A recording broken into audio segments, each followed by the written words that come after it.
Welcome to Calibrate Conversations, a podcast about embracing God's standard for sexuality. I'm your host, Brady Cohn, and I'm so glad you're here with us. Make sure you like this video, subscribe to our channel, and share with your friends, and go to calibrateministries.com for more resources. We really appreciate it. Well, today it's just me. I'm going to talk about some things I've been seeing online about marriage. And so some of these have been popping up my feed. Some of them are kind of current events people are talking about. Some of it is just things I've found that are interesting that I thought had some good truth. So we're going to title this The Good, the Bad, the Ugly. I'm going to show some video clips, and we're going to talk about whether this is a good word or kind of pretty bad or actually really, really ugly. So let's get into it, and I think we will have some fun with it. It's all on marriage, and I think marriage is obviously so important, and we need to be talking about it, and we need to be bettering ourselves in marriage, and there's a lot that we can learn, and we can learn from people who are doing it well and have some good things to say, and also we can learn what not to do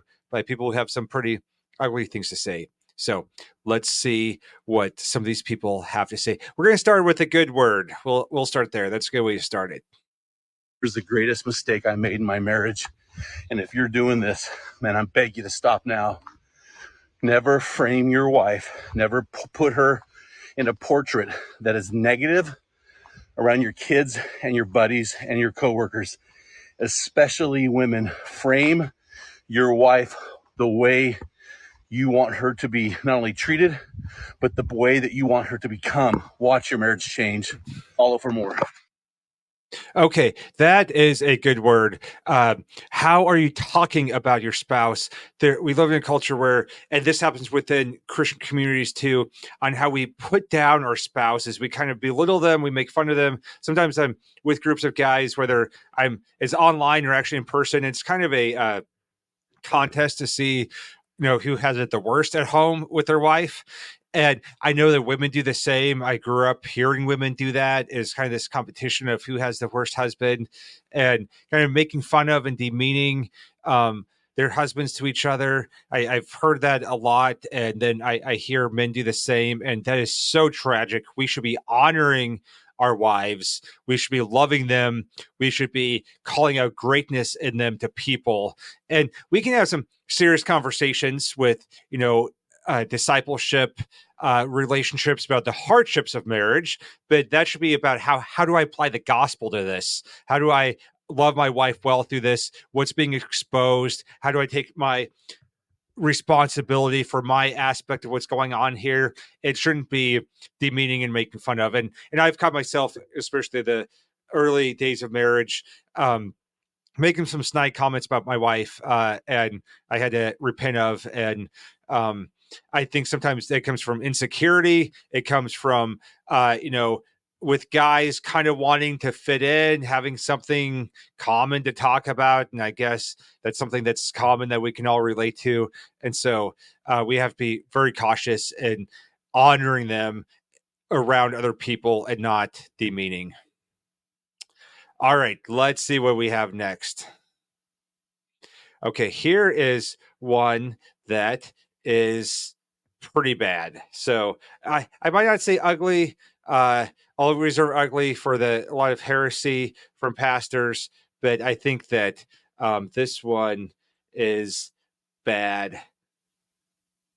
A few weeks ago, I said I don't do my husband's laundry. And a lot of people are saying, whoa, whoa, whoa, those are small acts of kindness. Why wouldn't you want to do that for your partner? But here's the thing. Small acts of kindness that are mostly domestic labor just add up to work at the end of the day. So here's a list of things that I don't do for my husband.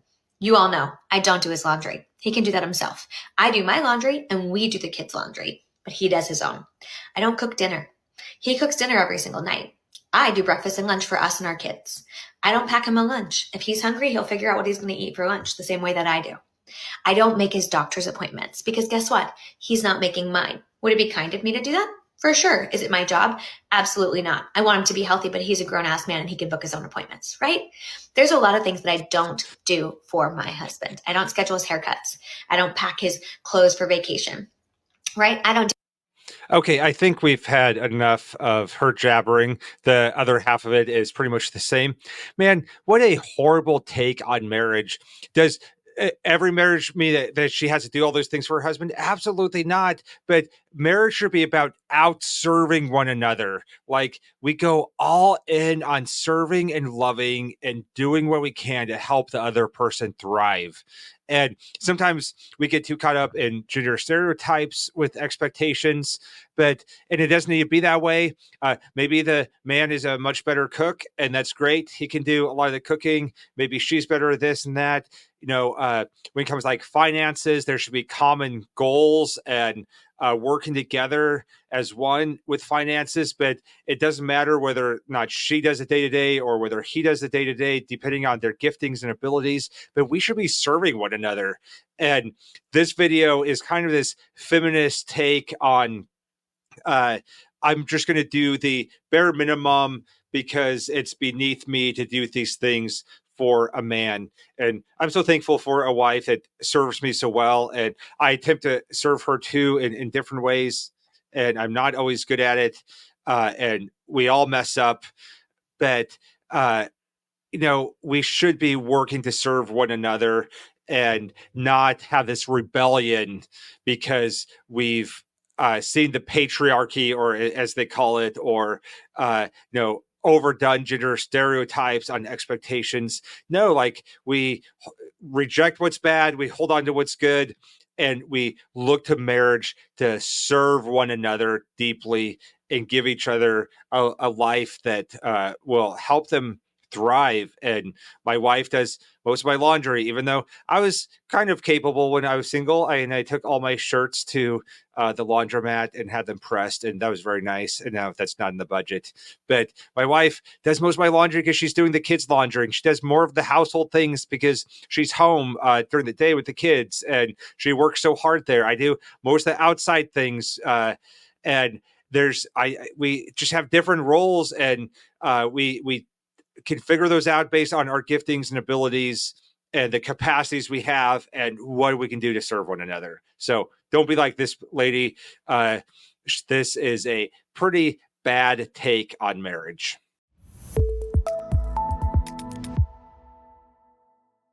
At Calibrate Ministries, we have an entire ministry just for parents of LGBTQ kids because we want to be able to shepherd your hearts and encourage you and pray for you and your family as you navigate these situations.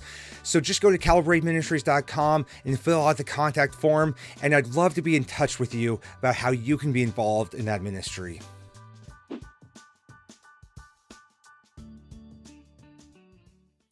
All right. What do we have next? Up next, we have what I would consider a pretty ugly take on marriage. And so, because this is coming from a pastor, I'm definitely going to rate it as ugly because he, of all people, should know better. I've seen this going around a lot in the last week on social media. It's a pastor, Joel, Webbon. I think I'd never heard of him. It's probably a good thing. I kind of hate to even give him the clicks, but we're going to see what he has to say when it comes to what his wife is reading. There are certain books that I've just had to say, hey, I don't know if this is a bad book, but I don't have time to read it. And so you're not going to read it either. We'll read it together. I remember recently my wife had a book and I saw her reading it on the couch. And it was about paedobaptism. And I said, no, we're not doing that yet. We will become paedobaptists when I'm ready.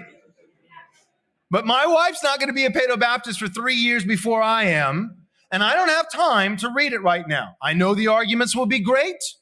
I will agree and disagree. I'm not sure which arguments are better, but for the time being, this is what I'm persuaded of, and you're not going to outpace me. Okay. That is a horribly cringy take. And so not letting his wife read books that he can't read because he doesn't want her to outpace him theologically. And there's so much that can be said of this, I think. And looking at other videos that he's made, I really hate to even give out his name because I want to add to his clicks and raise awareness of him. But he seems to have some pretty horrible takes. I don't think this was just a one-off mistake.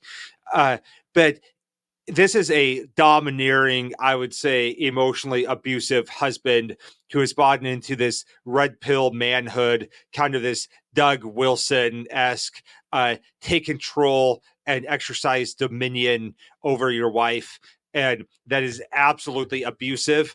That's not what men are called to do in marriages. That's not complementarianism, even though I think complementarianism has gotten the blame for a lot of that. That's just outright abuse, and it's absolutely tragic. My wife is a reader. My wife reads way more than I do. And I'm so thankful because she's so smart and she's so diligent and she uses her time well. She'll be on her phone reading a book at all times while I am scrolling through social media, wasting time. I'm so thankful that she is a avid reader. And there is something to be said that if we're working through theological things, we do it together, right? Like, and so if she was reading a theological book and really questioning and pondering and, like, that's great for us to talk about it. It might be great at some point to read the book. And know what she's talking about. Otherwise, we can just at least discuss it and make sure we're at a good place and we're on the same track, spiritually. Recently, I've been on a binge of Leighton Flowers, who has Soteriology 101. And so I've been on this binge of provisionism, which is kind of an alternative to Calvinism or Arminianism, and all about soteriology, and I've loved it. And so, I've played some clips for my wife, and we've listened in the car some, and I've talked to her about what I'm learning. And so I don't expect her to watch everything I'm watching, but if we're growing and understanding something spiritually, we should be talking about it. But preventing our wife from reading a book until we've read it ourselves and not wanting her to outpace us, that is absolutely taking male headship or leadership to a place it should never be. And we shouldn't buy into that form of kind of red pill, is what they're calling it now, masculinity. And red pill masculinity is outside Christianity too. It's like kind of this very domineering, chauvinistic type of masculinity, because I think that guys are really craving masculinity because they've been so demasculated over the years. But then a lot of Christians are buying into that type of red pill Christianity, and you see it with Doug Wilson, who has some major issues, and guys like this, and they're taking this domineering, chauvinistic attitude towards their wife, and they're slapping a Christian label on it, and they're calling it leadership. And I'm here to tell you, it is absolutely not good quality Christian leadership. So I'm going to label that as an ugly take. All right. I think that this next one is actually a pretty ugly take too. So this is a pastor. He is a worship pastor at JD Greer's church. So this is a big church. And I think that's what happens when we put people in pastoral positions, because of their talents and abilities and not because of their spiritual maturity. So let's take a look at this. So he's talking about when he was engaged, before he was married. He's talking about physical relationship. Girls are just female friends. Like that kind of that should change when you become married. So I don't think it necessarily. I don't think sex before marriage interfere with that. If anything, for me and her, and I hope when she watches this, she don't try to kill me, think I'm telling our business. But I'm sorry, baby, I'm not telling our business details. I'm just saying. But I think if anything, it helped both of us be like, we know what we're getting into.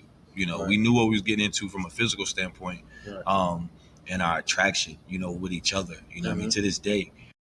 Okay, this is absolutely horrible. So this guy earlier in the video was talking about him and his wife had sex before marriage, and now he's justifying it and saying, well, at least we knew what we were getting into, at least physically. And what a absolutely horrible, ugly take on marriage, and how we've just undervalued the sanctity of marriage. And many times, like I say at churches, we blame the homosexual community ruining the sanctity of marriage. Well, actually, guys like this in the church have done a pretty good job of that. And so he's talking about how he was having sex before marriage, and it was okay because at least they knew what they're getting into physically. It's like, no, like what if you didn't like what you're happening physically, so now you're just gonna break up with her and leave, her being, I don't want to say the word defiled, and both of you having been tarnished sexually, physically, and having sinned against a holy God. And now you went into that marriage with that baggage, and and just because you got married doesn't mean that it was no longer sinful. It's like, man, these guys have sin they need to repent of, especially with him being a pastor. You don't have sex before marriage just so you can know what you're getting into physically. That's absolutely atrocious. You get married and then you figure out the physical part together. And sometimes it's hard, sometimes it's difficult. We were talking to some friends the other day. It's like, man, like there's so many couples who don't have sex on their wedding night. And that's completely okay because sometimes it's difficult to figure out, especially when you've never done this before and there's all kinds of emotions and you need to connect emotionally first. And that should come after you've made this commitment and vows before God of marriage. And so we get this sexual aspect so wrong, and we look to intimacy before marriage in so many ways. And it's absolutely wrong. And for a pastor to be just minimalizing it like that and even endorsing it, like at least they know what they're getting into. Like, no, you make the commitment and then you get into it and then you work through it together and you love one another through the ups and downs of the physical aspect of marriage. So I'm going to label that as a very ugly take. All right, let's see what we got here. Here is a lady, and she has some wise words. So I'm going to label this as actually a pretty good one. She has some good words to share. Reason why so many Christian couples get married so soon is because when you're not engaging in sexual activities, you have those real raw conversations. You talk about the serious stuff. Do you want kids? What is God's purpose for your life? And it's almost like speed dating in a sense where it's like, okay, we don't align. Cool, no feelings hurt. We weren't engaging in sexual activities, being intimate, where we're not attached to each other, and we can move forward. So it's kind of a beautiful thing when you really think about it. Holy, desiring to be holy and having a God honoring marriage. It starts with the intentionality. Okay, that's great. And I think that the key word there is intentionality. And so many times it seems like Christian couples have pretty short dating and engagement.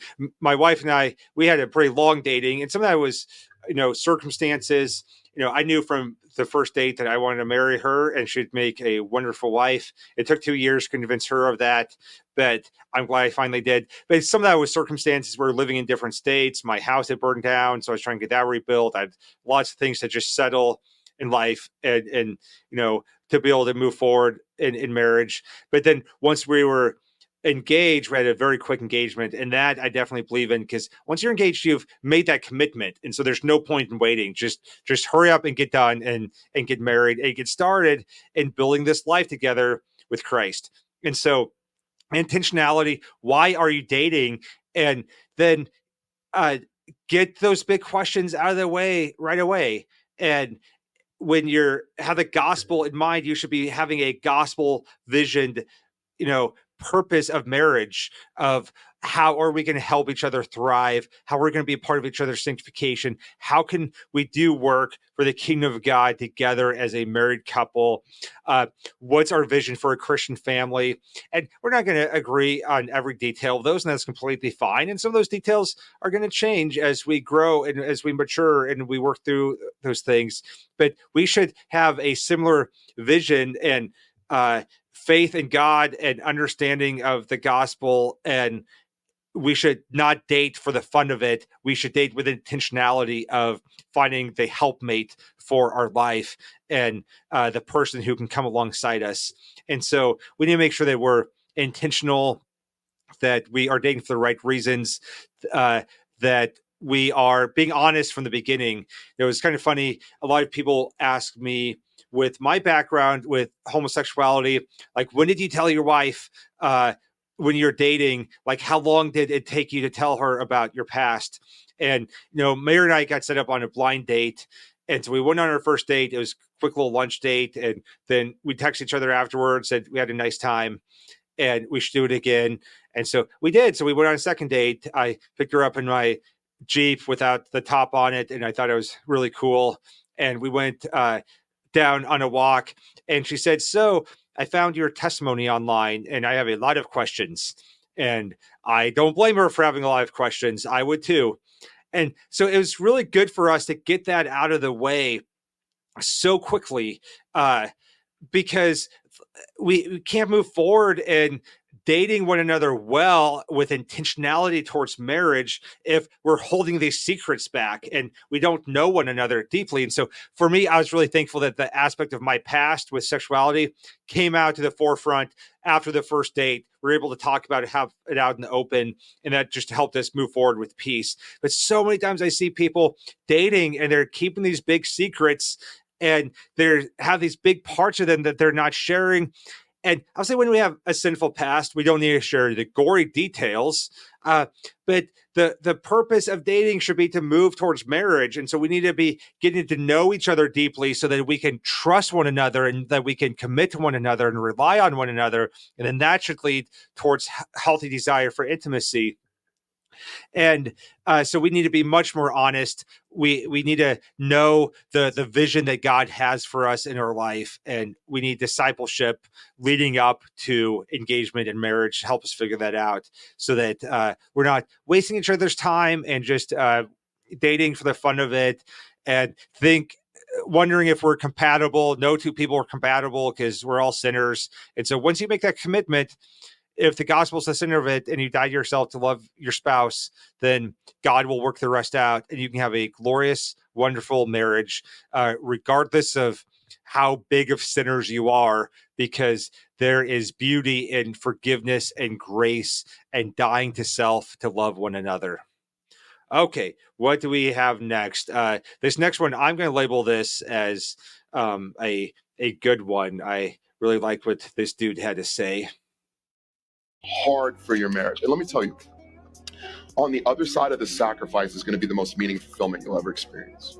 It may take you 5 years, 10 years, 15 years, but at the other side of that, even in the darkest moments of a marriage where I'm not attracted, I'm not satisfied, I'm frustrated, I'm sexually frustrated, I'm emotionally frustrated, I'm cheated on against, even in moments where you have biblical grounds for divorce, on the other side of that sacrifice is beautiful fulfillment and redemption. Absolutely. We fight for our marriages. They're hard. They're difficult. We see marriages that absolutely fall apart. Sometimes there's adultery. There's all kinds of issues. There's frustrations. We fight for them. And on the other side is beauty, because God's grace is so prevalent. And so many times I've seen marriages come back from adultery and all kinds of issues stronger and better because there's such a depth that they've never experienced before. Not that we want those things to happen, but marriage is going to be hard. And we see people walk away from their marriages all the time because, oh, I'm not happy anymore, or I don't love this person. I hate when they say that. Oh, I'm just not in love with him. Well, guess what? Love is a choice. Love is not a feeling. And so you're not in love with someone. You choose to love them. And then studies actually show that when you choose to serve someone and lay down your life for them, feelings of affection develop for them. And that really follows the relational attachment model that I teach a lot on. We need to develop a deep knowledge of one another, trust one another, reliance and commitment, and then desire for intimacy follows. And so we don't pursue relationships based on how they make us feel. And then we don't stay in marriages based on how they make us feel, because feelings change. And sometimes those feelings are based on my own sin and other person's actions. And we remain committed. And that is a beautiful, wonderful aspect of the covenant of marriage.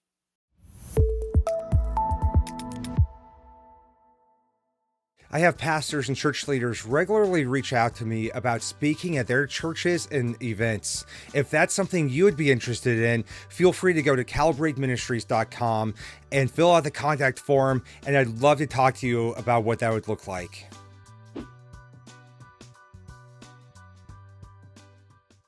Okay, let's take a look at what we have next. Is not just designed to make you happy, it's designed to make you holy. Why? Because God uses the marriage covenant to make you more and more like Jesus. See, if you're going to continue to stay in this relationship, this marriage, guess what? It requires me to become more forgiving. It requires me to become more committed. It requires me to become more patient. It requires me to become more kind. It requires me to become more humble. And guess what? My ego has to die. My pride has to die. Every time I say I'm sorry and I apologize to protect the covenant, the relationship between my wife, I'm becoming more and more like Jesus. Marriage will change you and turn you into a better version of you, better than any type of relationship in this world. Okay, that is a great word. Marriage helps kill our ego, our pride. We have to practice commitment and grace and love towards one another. So I absolutely love that. Marriage helps sanctify us. It reveals the worst of us and gives us an opportunity to model grace to our spouse and for them to model grace to us. I will say, though, that as marriage reveals the hard aspects of our heart, the selfishness, we shouldn't wait until marriage to let those aspects be revealed. That's part of discipleship. And so, when I was single, I was very intentional about living with other people. And some of that selfishness was revealed, not nearly to the same level, because there's not the level of commitment, and there's not the level of, uh, intimacy and digging into each other's lives and living life together. There's it's never going to be at that level when you're not married. But I was still intentional about living with people, and it exposed a lot of selfishness. It exposed pride and ego, and it causes you to have to die to yourself. And those are practices we should be putting in place at all stages of life, whether we're married or not. And so I say sometimes a 25-year-old guy who gets married and first few years of marriage are kind of a disaster. And it's like, he would have been so much better served to have committed to people and died to himself to love people and been in uncomfortable places relationally long before marriage so that he could experience some sanctification before he got to marriage. Many times I meet a single person, they're like, oh no, I could never have a roommate. Another person living in my house would drive me nuts. Like, well, you're the type of person who you need a roommate because you need someone to drive you nuts and expose what's going on in your heart. And you need to learn to die to yourself to love this person, even when it's uncomfortable. And so we need to practice doing that before we get married. And we also need that because not everyone's going to get married. And so I don't want to ever make it sound like marriage is the only path to sanctification. And if someone is single their entire life, whether it's because for whatever reason they can't get married, there's lots of reasons, or they never find the right person, or maybe they get married and their spouse dies. Like, you can still be sanctified. You can still go down this road of deep commitment with people and people exposing what's going on in your heart and you being able to surrender that to the Lord.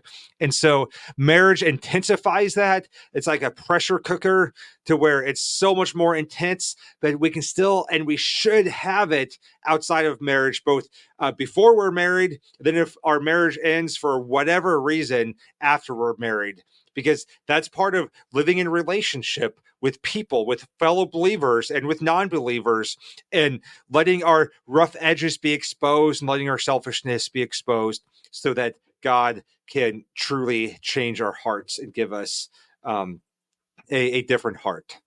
All right. Well, so I'm going to label that as a good word, but also hopefully expanded that a little bit for some better context on how we can apply that.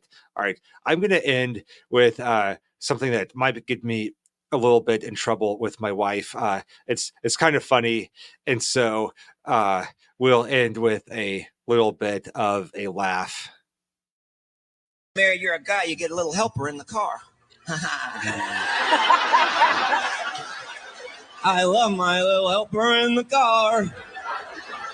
She knows everything about driving. It's very convenient for me. But sometimes I get confused.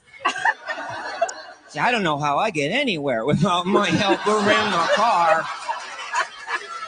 I'd probably be bouncing off trees and buildings and stuff, but she's there to help.